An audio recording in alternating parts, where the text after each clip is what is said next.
It doesn't matter the conversions. All are the same no matter whether we're talking about polar, complex numbers, or if we're talking about a vector. And that's why they're all in the same section, because they fall into the same realm. So we just need to find our A and B value. Remember, A and B are our components. A is our horizontal component, and B is our vertical component, just like our x, y values are components of a rectangular quadrant. All right, so we just have to remember that A is going to equal r times cosine of theta, which means that B equals r times sine of theta. Now it's just plugging in numbers. R either stands for absolute value, or it stands for our magnitude, or in our polar coordinates it deals with our distance. Either way, it's that distance from our origin. So our distance from the origin on this one is our magnitude, which is 5.3. So our A is going to equal 5.3 times cosine of 321 degrees. And B is going to equal that 5.3 times sine of that 321 degrees. This is going to turn into A equals about 4.1. Maybe I should put about symbols. About 4.1. Our B is about 3.3 negative. 3.3. So that means in vector form, it's going to look like 4.1, comma, negative 3.3. Now, it specifically says put it in vector or component form, which is our vector form, just like that. Well, the other way I could phrase this question, the other way I could phrase it, and it'd be almost the exact same work, is I could say, what is the magnitude of your components? That's not what it says up here, but if I asked for the magnitude of your components, you would not put it in that vector form or component form. Instead, if this said put in vector form, and I'm only saying that because it's part of your review, if I ask you for the magnitude of your components, then you say something like the magnitude of A is 4.1, and the magnitude of B would be a positive 3.3. So rather than in component form, this is magnitude form. All right, this is if I ask for magnitudes, your answer should look like this. If I ask for component form, it's going to look like this. But it's all the same work. It's still our A value, our B value. We just have to put the positives. All right, so this is magnitudes. That is in component form. All right, does that make sense? Okay, real quick, I want to talk a little bit about some problems that were in the homework. Ooh, it's still up here. You might have saw ones that look like theta equals like 30 degrees or r equals 2. I'm going to talk about both those. R equals 2 your calculator can graph, but let's talk about why that's true. So r equals 2, if I go on my polar coordinate thing, r equals 2 is just saying go out 2 of these spaces. And since it didn't specify a degree or anything, it's going to be r equals 2 all the way around. So you could think of these two things as being x equals 2 and y equals 2. When I say x equals 2, you do a vertical line. When I say y equals 2, you do a horizontal line. These are the same kind of concepts. So r equals 2 is just a circle rather than a vertical line. So this is r equals 2 right here. My other example up here is theta equals 30 degrees. Well, if theta equals 30 degrees, and r is my length, we have no definitive length. Okay, which means I have no stopping point. So all we're going to do is we're going to find 30 degrees on our little circle here. So there's 30 degrees. In other words, from our axis to here is 30 degrees, however you want to look at it. And all we're going to do is we're going to draw a straight line. If you don't give me a length, I'm going to choose my own that goes all the way that direction, all the way that direction. This covers every possible length of this line, whether it be a negative length or a positive length. Okay? Does that make sense?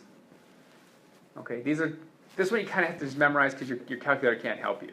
You can't plug in theta equals 30 degrees. So it's going to be one of those things you just have to know.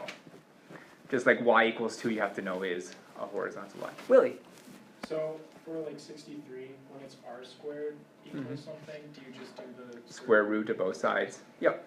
And that one should turn into an infinity sign. And it depends on your calculator. Some of your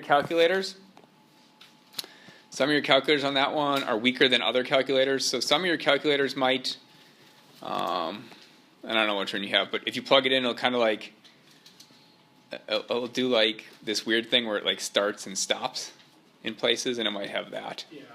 Is that what your calculator does? That's what my one has, and I didn't know if I did it wrong. Nope, you didn't do it wrong. It's just your calculator. You just have to know that you have to connect these dots like that. Sometimes if you hit Zoom Standard, it fixes it. Other times it doesn't. And some of yours did a perfect infinity symbol. You probably didn't even have a question on that problem. Does that answer your question, though? Yeah. Yeah. Okay, so it should be an infinity symbol type thing. Okay, any other questions on the homework? Yes? 55. What about it? I gotta see it. I ended up getting an incomplete graph, so I figured you ended up having to draw it in the rest of it like that. For 55, it's 2 sine theta. Yeah. Yep. Yeah, if there's ever incomplete stuff missing, it's just your calculator kind of missing something. It's tough for your some of yours, like T84 plus. I mean, if you have the ones that you plug in charts, those are pretty good and have colors. But other ones, you're stretching its capacity by doing polar equations, and so it makes little mistakes.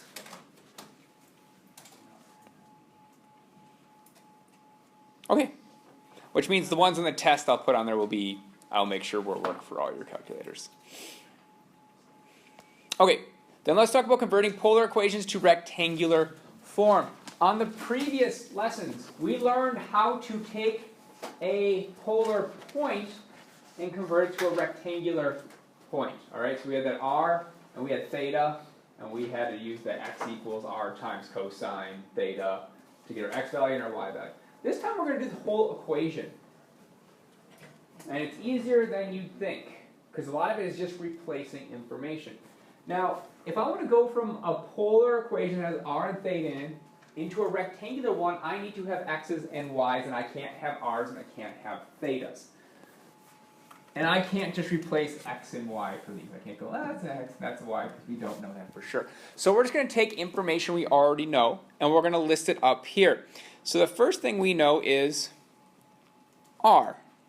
I know what r equals whenever I'm converting it to rectangular coordinates. And that is that square root of a squared plus b squared. However, we're using x and y. So we're going to say r equals the square root of x squared plus y squared. We should know that. We used it several times to find magnitude. Just knowing that bit of information, we can also rewrite this as r squared equals x squared plus y squared. So that's something we're looking out for. We're looking out for r's, we're looking out for r squareds to figure out which one I'm going to write.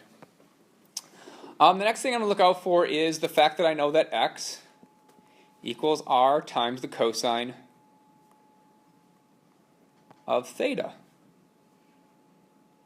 Additional to that, I also know, moving around that r, that cosine theta equals x over r. So it's just rewriting it. All right, divide both sides by r. Rewrote it. And we also know that y equals r times sine of theta. Well, rewriting that guy, we're going to have sine of theta equals y over r. So that's all stuff we're going to use to convert these equations. So I'm looking down. All right, we have example 1. We have r equals 2 cosine of theta. Well, if this was r times cosine of theta, we'd say it just equals x. However, the r is on the other side. If I divide both sides by r, that still doesn't put it in front. So there's two ways we could solve this one. We're going to go through both ways really quick. So I'm going to go ahead and divvy this up. I'm going to say, yeah, it'd be nice if it said r cosine theta, but it doesn't. It just says cosine theta. So I'll just use this fact. Well, cosine theta equals x over r. So I'm just going to take that x over r and plug it in place of that cosine theta. Although it doesn't get rid of my r's, I at least add an x and I get rid of the theta. So we are now going to have r equals 2 times, and in the place of that cosine theta, we're going to replace that with x over r. Let's put a multiplication sign there. All right, so I replaced that with that. We're working there. I want to get rid of fractions as soon as I can, so I'd multiply both sides by r to get rid of this fraction. So let's multiply by r, multiply by r, and we're going to have r squared. Well, that's going to equal 2x. Well, that's looking nicer on the other side because I have 2x. Well, r squared is equal to x squared plus y squared. So we just replace that here. So this r squared here is going to equal x squared plus y squared equals 2x. All right, this gets a little tricky right now. And if you notice, I'm going to shortcut this. All right, there's actually a ton of work we could do. If you remember from your graphs, r equals 2 times cosine of theta is going to be a circle. A circle, if you remember back to our circle unit, is something like x plus 3 squared plus y plus 4 squared equals 4, where 4 is our radius. Take the square. Actually, it's the square root of all that stuff under there. So we technically would need this to equal something like the square root of x plus 2 squared plus, but that's a whole bunch of work. So we're not going to do that. And in fact, the book doesn't even ask you to do that. Most of these answers are just in this form. So I'm going to give you two possibilities. If you come up with x squared plus y squared equals 2x, you can either leave it like this, or you can just solve for y. We can have y equals, well, that would be negative x squared plus 2x, and I would have had to take the square root of both sides. So either one of those would be a good answer for that.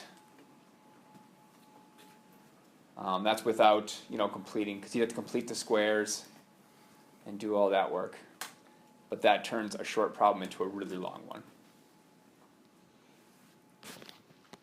All right, the other way we could have solved this. Like I said, that would have been awesome if this was just r cosine theta, because I would just turn it straight into x.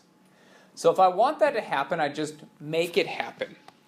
And in order to make it happen, so if we have r equals 2 cosine of theta, if I want to put an r right here, I'm going to go ahead and put an r right there. In order to do that, I need to multiply by r. But if I multiply one side by r, I just have to multiply the other side by r. All right, so that's r times r, which gives me r squared. That's going to equal 2 times r cosine theta. Well, like I said, if you ever come up with r times cosine of theta, that's just going to equal x. So we're going to have r squared equals, I don't know why I changed colors, but oh well, 2 times x. And that is, in fact, after this, the exact same thing as we had here. And we just follow those same patterns. So you have two methods if you're cosine theta. Either you can just recognize that it equals x over r, or multiply both sides by r so that you actually have that r cosine theta, so you can turn it into just x. Either way works. No way is harder or easier than the other way. Both of them, note we had to multiply by r on both sides. It's just where you did it. This one I multiplied by r to begin with, which got me down to x. This one, I had to use it to get rid of the fraction. Just two different ways. This next one is either way is kind of easy. But there's definitely one way that's easier than the other. So if we look at this one here, I have 19 over sine x, or sine theta. What I could do is I could replace sine theta with y over r. Then I have 19 over y over r. We have to keep, change, flip. We have to multiply both sides by something. And it turns into a few steps.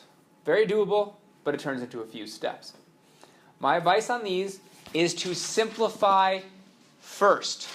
If at all possible, simplify first. And we'll show that in this step. So if at all possible, simplify. Simplify both sides. if at all possible. So to simplify, I'd have to multiply both sides by sine theta. Well, if I multiply both sides by sine theta, we're going to note that we have r times sine theta equals 19. And that's if, maybe I should write that down, if I multiply both sides by sine theta times sine theta. Well, r times sine theta just equals y. Y equals 19.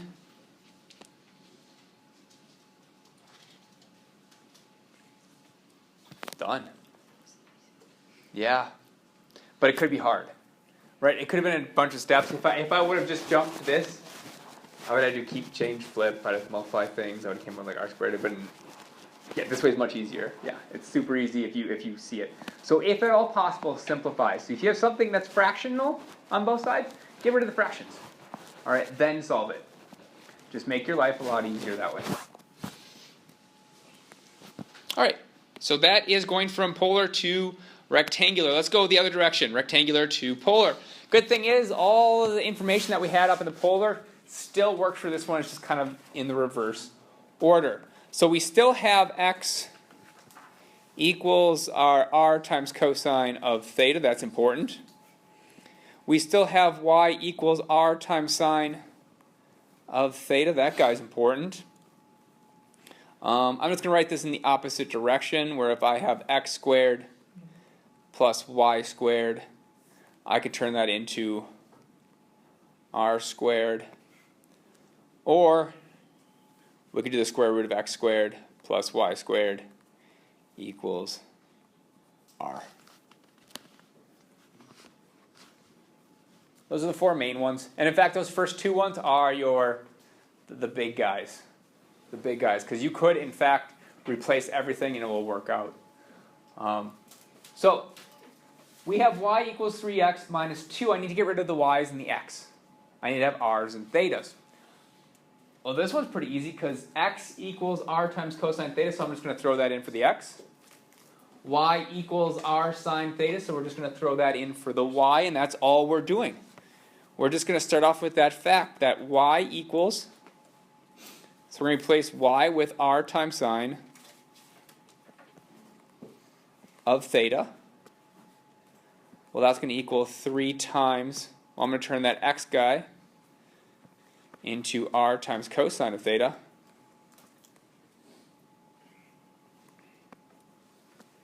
And then we just have minus 2. Now, just like rectangular, we like to have y equals. In these, I want to have r equals some number. So the first thing we're going to do is get all of our r's on one side. So that's going to give me r times sine of theta minus 3r times cosine of theta. That's going to equal negative 2. I'm going to factor out an r, so bring that guy out front. And we're going to have r times sine theta minus 3 cosine theta equals a negative 2. Divide both sides by that big long equation, or just that sine theta minus 3 cosine theta. And we're going to have r equals negative 2 over sine theta minus 3 cosine theta, and we are done.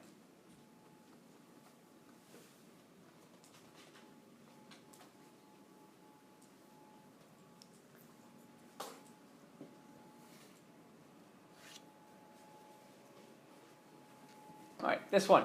We need to be on the lookout for x squareds and y squareds, because I do not want to plug r cosine theta in here, square it, plus r sine theta squared equals 9, because it's going to be a whole bunch of work, and you probably won't even get to the right answer. So if you ever see x squared plus y squared, you should immediately say that equals r squared. So this guy right here just equals r squared. And that equals 9, which means r equals positive or negative 3. What I want you to do right now is on your calculator, type in r equals 3. So go to your R equals or your Y equals button on yours and type in R equals 3. You should have a circle, right? And that comes down from this. That what we did in the first part of class is that if I have a polar coordinate that's R equals some number, it's just going up to that number, putting a point there, and you go around. All right, scratch that. Now do R equals negative 3. Huh? Oh, you already did it? Yeah. It's the same exact graph. And why it's the same exact graph is, pretend my red one is my R equals negative 3. So on my graph, I'd go over to negative 3. And I would just go around the circle in this direction. But it's still the same circle. So in fact, R equals a positive 3 is the exact same thing as R equals a negative 3. So for this type of problem, we really don't have plus or minus. We really just have R equals 3. And you probably want to put a note to yourself why that's true. And it's because R equals 3 is the exact same thing as R equals negative 3 because the polar coordinates repeat, right? It just keeps going around a circle. So that's why we're not going to have plus or minus. We're just going to have R equals 3.